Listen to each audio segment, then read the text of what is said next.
राजस्थान की पावन धरती, जहां रेत की हर कण में इतिहास की गूंज सुनाई देती है, उसी भूमि पर स्थित है एक ऐसा मंदिर जो ना केवल आस्था का केंद्र है, बल्कि रहस्यों और चमत्कारों का भंडार भी है। सीकर जिले में स्थित खाटू श्याम मंदिर। आपने खाटू श्याम के नाम के बारे में अवश्य सुना होगा। उन्हें हारे का सहारा कहा जाता है और 3 बाणधारी के रूप में पूजा जाता है।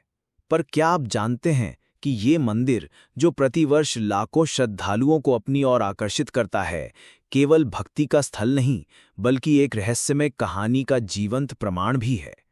ये वही स्थान है जहां एक राक्षस जाति का प्राणी भगवान की उपाधि तक पहुंच गया।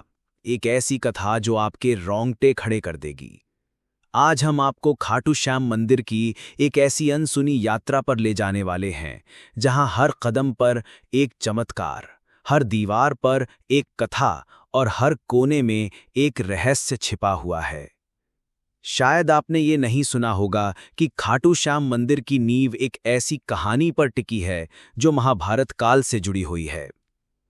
ये मंदिर केवल पत्थरों से बनी एक रचना नहीं, बल्कि ये भीष्म पितामह के वचन, एक वीर योद्धा की आत्मत्याग और श्री कृष्ण के आशीर्वाद का साक्षात प्रतीक है। लेकिन ये मंदिर केवल इस पौराणिक कथा से ही अद्भुत नहीं बनता। इसकी भव्यता और रहस्यमय घटनाएं इसे और अधिक अलौकिक बनाती हैं। मंदिर के गर्भगृह में स्थापित श्याम बाबा की प्रतिमा एक ऐसे कुएं से प्राप्त हुई थी जिसे आज श्याम कुंड कहा जाता है। इस कुंड के जल को अमृत तुल्य माना जाता है और मान्यता है कि इसका स्पर्श मात्र भी व्यक्ति के समस्त पापों को नाश कर देता है। लेकिन इस कुंड में पानी कहाँ से आता है, इसके बारे में कोई नहीं जानता। मंदिर में एक और अद्भुत परंपरा निभाई जाती है। यहाँ पर एक खास तरह का निशान चढ़ाया जाता है। ये कोई साधारण प्रतीक नहीं, बल्कि श्रद्धा, नियम और संयम का प्रतीक है। कहा जाता है कि जो भी भक्त ये निशान पूरे नियम और भक्ति भाव से चढ़ाता है, उसकी हर मनोकामना पूर्ण होती है। यहाँ तक कि कई भक्तों के अनुभव इस बात की गवाही देते हैं कि जिन इच्छाओं को उन्होंने वर्षों तक मन में संजोया, वे खाटू श्याम के दरबार में निशान चढ़ाने के बाद पूर्ण हुई। परंतु सवाल ये उठता है कि ये मात्र विश्वास है या इसके पीछे भी कोई अज्ञात शक्ति है। खाटू श्याम मंदिर का सबसे चौंकाने वाला रहस्य एक शिवलिंग से जुड़ा है, जो मंदिर से कुछ दूरी पर स्थित है। कहा जाता है कि जब मुगल शासक औरंगजेब ने इस शिवलिंग को नष्ट करने का प्रयास किया, तब कुछ ऐसा घटित हुआ जिसने उसकी आत्मा तक को झकझोर दिया। इतना ही नहीं, खाटू श्याम के दर्शन के दौरान एक अद्भुत दृश्य देखने को मिलता है। बाबा के दरबार में हजारों की संख्या में आने वाले श्रद्धालु अक्सर कहते हैं कि उन्होंने वहां कुछ ऐसा महसूस किया जिसे शब्दों में बयान नहीं किया जा सकता। कोई कहता है कि बाबा ने उसे स्वप्न में दर्शन दिए, तो कोई बताता है कि उसने वहां अपने जीवन की सबसे कठिन समस्या का हल पाया। और इन सब अनुभवों में एक बात समान है, एक रहस्यमयी शक्ति जो खाटू श्याम मंदिर को केवल एक तीर्थ स्थल नहीं, बल्कि एक अलौकिक अनुभव बना देती है। इस मंदिर की शक्तियों की गूंज केवल भारत में ही नहीं, विदेशों तक फैली है। अमेरिका, इंग्लैंड और ऑस्ट्रेलिया जैसे देशों में बसे भक्त भी प्रतिवर्ष खाटू श्याम जी की निशान यात्रा में भाग लेने भारत आते हैं। ये भक्ति की वो डोर है जो ना जाति देखती है, ना धर्म, ना देश। यहां सिर्फ एक चीज की आवश्यकता है, श्रद्धा। तो क्या आप तैयार हैं इस मंदिर के उन रहस्यों से पर्दा उठाने के लिए जो सदियों से छिपे हैं? यदि हाँ, तो जुड़िए हमारे साथ इस खास डॉक्यूमेंट्री वीडियो में, जहां हम आपको लेकर चलेंगे खाटू श्याम मंदिर की उन गलियों में, जहां इतिहास, रहस्य और भक्ति एक साथ मिलते हैं। ये केवल एक यात्रा नहीं होगी, ये आपके विश्वास को एक नई दिशा देने वाली अनुभव यात्रा होगी। क्योंकि ये केवल एक मंदिर नहीं, एक चमत्कार है, खाटू श्याम का चमत्कार। चलिए अब बिना किसी देरी के आज की इस रहस्यमयी और दिलचस्प डॉक्यूमेंट्री को शुरू करते हैं। दोस्तों, खाटू श्याम जी को भगवान श्री कृष्ण के कलयुगी अवतार के रूप में जाना जाता है। राजस्थान के सीकर जिले में स्थित श्याम बाबा के भव्य मंदिर में दर्शन के लिए हर दिन लाखों भक्त पहुंचते हैं।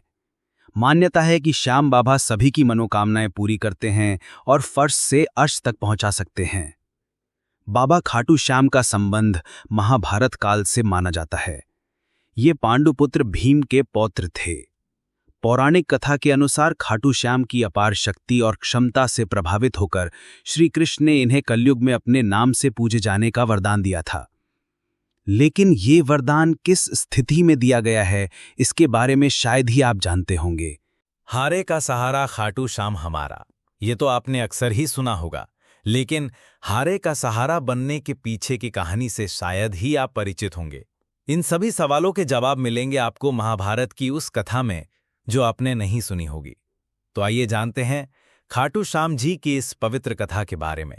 दोस्तों, इस कथा की शुरुआत होती है एक भयानक षड्यंत्र से जो दुर्योधन ने पांचों पांडवों को मारने के लिए रचा था।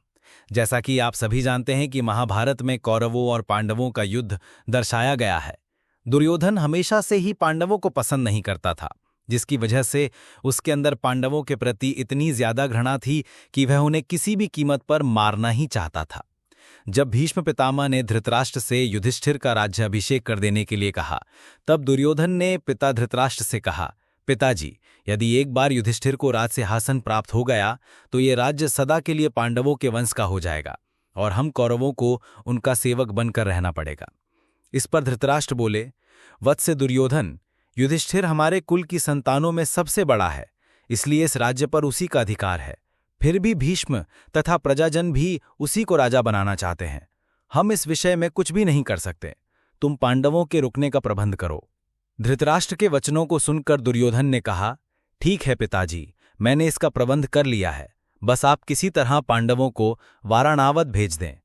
दुर्योधन ने वाराणावत में पांडवों के निवास के लिए पुरोचन नामक शिल्पी से एक भवन का निर्माण करवाया था, जो कि लाख, चर्बी, सूखी घास, मूज जैसे अत्यंत ज्वलनशील पदार्थों से बना था।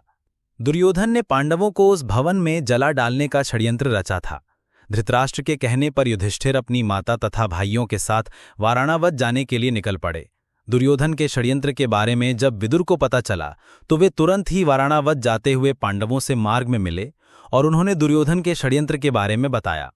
फिर उन्होंने कहा कि तुम लोग भवन के अंदर से वन तक पहुंचने के लिए एक सुरंग अवश्य बनवा लेना, जिससे कि आग लगने पर तुम लोग अपनी रक्षा कर सको।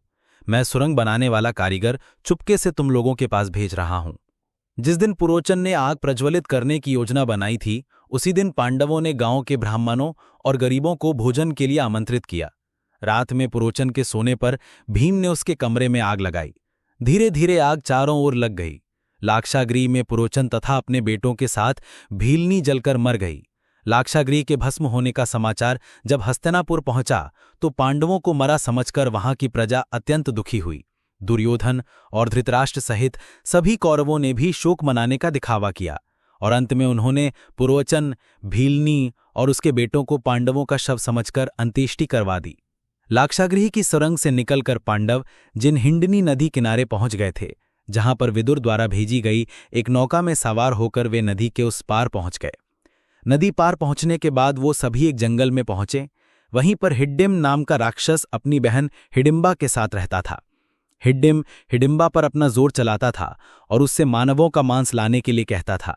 मजबूरी में हिडिंबा को भी ऐसा करना ही पड़ता था। रात के समय जब सभी पांडव सो रहे थे तो उनमें से भीम सभी का पहरा दे रहे थे। जब हिडिंबा अपने भाई हिड्डिम के आदेश पर पांडवों को मारने के लिए गई, तभी उसकी नजर भीम पर गई और वो भीम को देखकर मोहित हो गई और उनसे प्रेम करने लगी। भीम को मोहित करने के लिए हिडिंबा ने सुंदर अप्सरा का रूप धारण किया और भीम के पास गई। लेकिन इसी बीच हिडिंबा का भाई हिड्डिम वहां आ गया, जो पांडवों को मारकर उनका मांस खाना चाहता था। उसने भीम पर हमला कर दिया, जिससे भीम और हिड्डिम के बीच युद्ध छिड़ गया। इस युद्ध में भीमसेन की विजय हुई और हिड्डिम मारा गया। इसके बाद हिडिंबा अपने असली रूप में आई और उसने भीम के सामने विवाह का प्रस्ताव रखा। लेकिन भीम ने यह कहकर विवाह से इनकार कर दिया कि तुम राक्षस कुल की हो। इसके बाद हिडिंबा माता कुंती के पास गई, उनसे भीम और अपने विवाह की बात कहने लगी। तब कुंती विवाह के लिए तो मान गई, लेकिन उन्होंने हिडिंबा के सामने एक शर्त भी रख दी। शर्त के अनुसार भीम हिडिंबा के साथ केवल तब तक ही रहेगा जब तक कि उन्हें संतान की प्राप्ति नहीं हो जाती। हिडिंबा भीम के साथ विवाह करना चाहती थीं, इसलिए वो इस शर्त को मान गई। इसके बाद दोनों का गंधर्व विवाह हुआ और वो जंगल में साथ रहने लगे। कुछ समय बाद हिडिंबा और भीम का एक पुत्र भी हुआ, जिसका नाम घटोत्कच रखा गया। समय बीता और घटोत्कच का विवाह दैत्य राज मोरा की बेटी अहिलावती के साथ हुआ, जिन्हें मौरवी और कामकांतिका के नाम से भी जाना जाता है। घटोत्कच और अहिलावती के 2 पुत्र हुए। घटोत्कच के एक पुत्र का नाम बर्बरीक और दूसरे का नाम अंजन पर्वा रखा गया। बर्बरीक ने शस्त्र, शास्त्र और अन्य सभी ज्ञान अपनी मां अहिलावती का आशीर्वाद लेकर प्राप्त किए। उन्होंने ही बर्बरीक को भगवान शिव की तपस्या करने के लिए प्रेरित किया, जिसके बाद भगवान शिव ने बर्बरीक से प्रसन्न होकर उन्हें 3 अभेद्य बाण दिए, जो कि पूरी सेना का विनाश कर वापस तरकश में आ सकते हैं। समय बीता और जब कौरव और पांडवों के बीच युद्ध होना था, तब बर्बरीक ने युद्ध में भाग लेने का निर्णय लिया। अब वैसे तो देखा जाए बर्बरीक को पांडवों की तरफ से ही लड़ना था, लेकिन इसी बीच उनका एक वचन था जो उन्होंने अपनी मां से लिया था कि वे हमेशा हारे की तरफ से ही लड़ेंगे। उनका ये वचन ही आगे चलकर हारे का सहारा नाम की नींव बना। भगवान श्री कृष्ण युद्ध का परिणाम जानते थे और उन्हें डर था कि कहीं पांडवों के लिए उल्टा ना पड़ जाए, अतः उन्होंने ब्राह्मण का वेश धारण कर बर्बरीक का मार्ग रोककर उनसे पूछा कि आप कहाँ प्रस्थान कर रहे हैं। बर्बरीक ने अपना ध्येय बताया कि वे कुरुक्षेत्र जाकर अपना कर्तव्य